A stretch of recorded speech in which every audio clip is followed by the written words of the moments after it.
The Hart Sisters Naples is marketed as a stylish local boutique from Quebec/Naples, selling elegant dresses, shoes, and fashion items at massive discounts. But the real question is it actually a real boutique or another questionable online clothing store pretending to be local? Now, to be fair, the website itself looks polished and professionally designed. It also appears to function as a real e-commerce store, where some people do receive products. What it does well, the website looks convincing. The store uses clean branding, emotional storytelling, and boutique-style product photography that makes it appear like a genuine local fashion brand. Use of standard online checkout systems.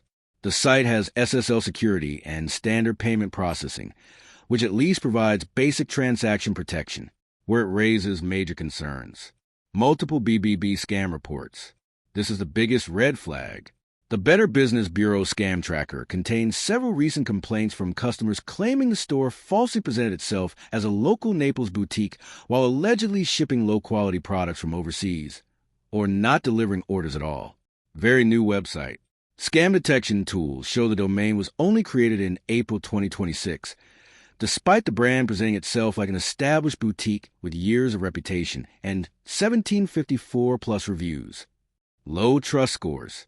Scam Detector gave the website an extremely low trust score and labeled it untrustworthy, risky, danger. So, is the Hart Sisters Naples real or fake? Short answer, it appears to be a real operating website, but a local boutique image looks highly questionable. Thanks for watching. Don't forget to like and subscribe for more videos.